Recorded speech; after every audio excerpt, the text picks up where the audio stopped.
Bon, on s'attaque à une deuxième vidéo, que j'espère un peu plus rythmée, beaucoup moins pourrie que la première, et qui portera sur le chapitre numéro 2 de l'année, Physiologie de l'appareil respiratoire.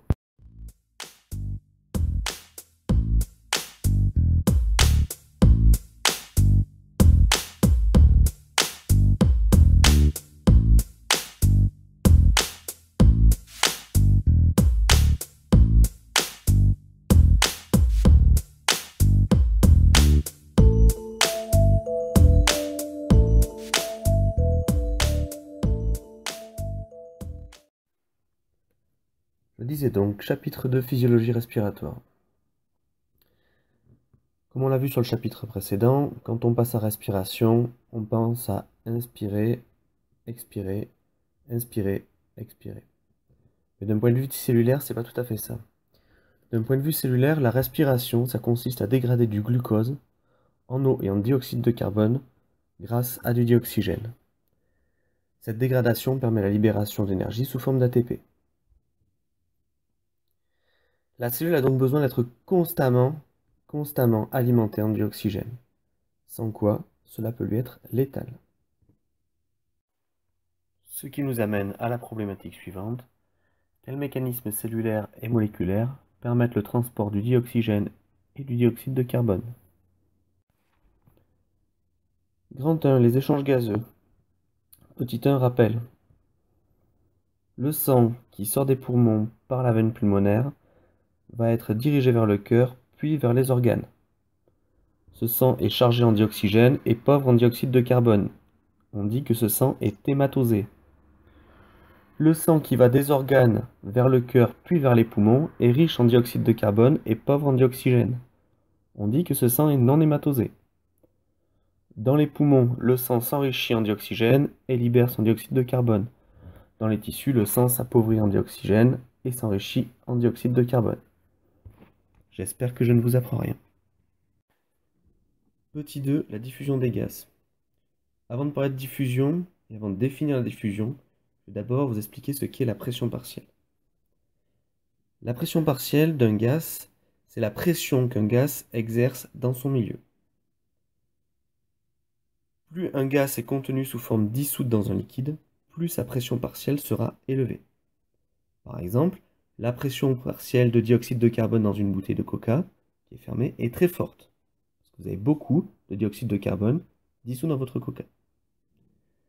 Également, plus la concentration d'un gaz dans un mélange de gaz est importante, et plus sa pression partielle est élevée. Dans l'air, le gaz qui a la plus forte pression partielle est le diazote, puisqu'il constitue à 80% l'air, suivi par le dioxygène, approximativement 20%. La pression partielle, par contre, ne veut pas s'exprimer en pourcent, mais en kilopascal.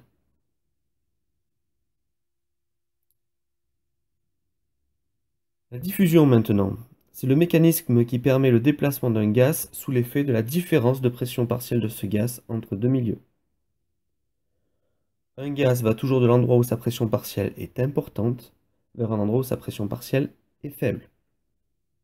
Pour faire simple, si vous avez deux compartiments séparés par une membrane qui peut laisser passer les gaz, si vous avez beaucoup d'un gaz d'un côté, celui-ci va diffuser vers le milieu où il n'est pas présent, jusqu'à ce qu'on arrive à un état d'équilibre de concentration, un équilibre de pression partielle entre les deux gaz. Petit 3, les échanges gazeux pulmonaires. Au niveau des alvéoles pulmonaires, le dioxygène a une pression partielle de 14 kPa, alors que dans le sang non hématosé qui arrive au niveau du poumon, la pression partielle de dioxygène est de 5,3 kPa. Il est donc logique que le dioxygène diffuse des alvéoles vers le sang. Le dioxyde de carbone a quant à lui une pression partielle de 5,3 kPa au niveau des alvéoles et de 6,1 kPa dans le sang non hématosé. Il est donc logique que le dioxyde de carbone diffuse du sang vers les alvéoles pulmonaires.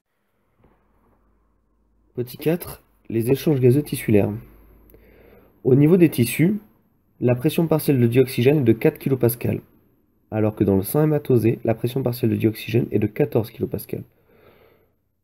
Le dioxygène va donc diffuser du sang hématosé vers les tissus. Toujours au niveau des tissus, la pression partielle de dioxyde de carbone est de 6,6 kPa, alors que dans le sang hématosé, la pression partielle de dioxyde de carbone est de 5,3 kPa.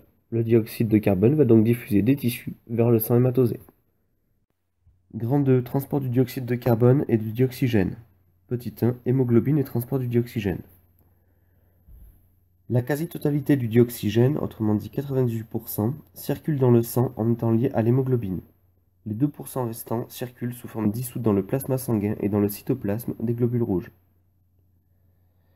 L'hémoglobine est une hétéroprotéine, c'est-à-dire qu'elle est composée d'une partie protéique, autrement dit 4 monomères de globine, 2 chaînes alpha et 2 chaînes bêta, et d'une partie non protéique, 4 groupements M, portant chacun un atome de fer de plus qui va être le lieu de fixation du dioxygène.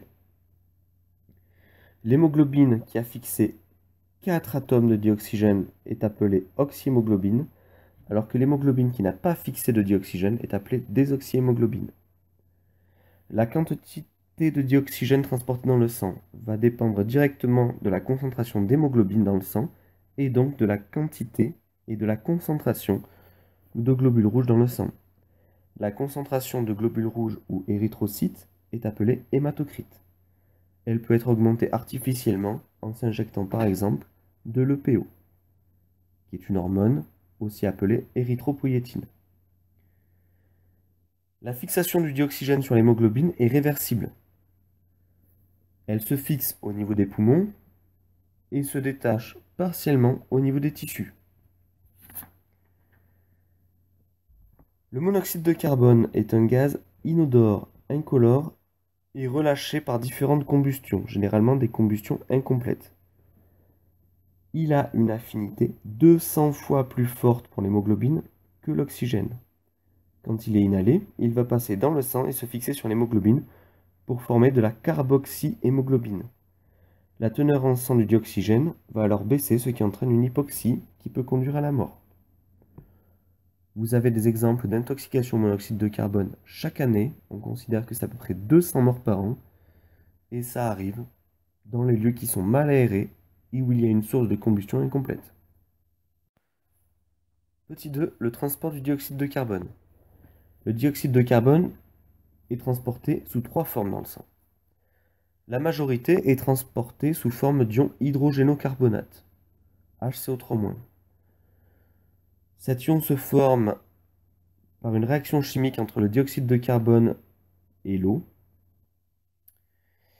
Et cette réaction est 2000 fois plus rapide dans le cytoplasme des érythrocytes, car il y a la présence d'une enzyme qui s'appelle l'anhydrase carbonique.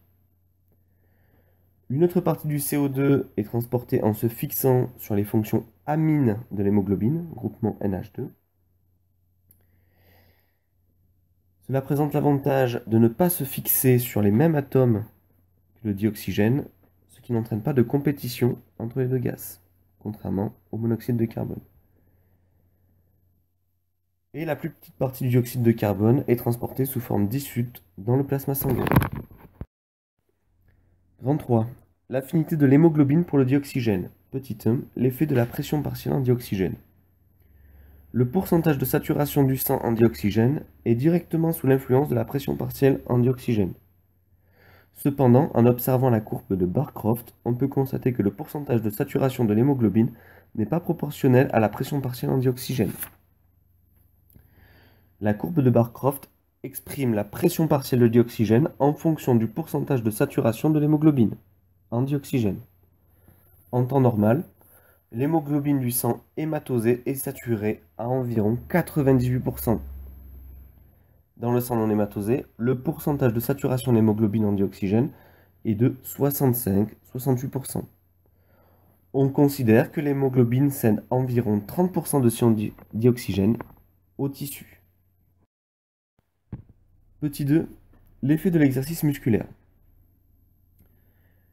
L'exercice musculaire a plusieurs conséquences sur l'organisme.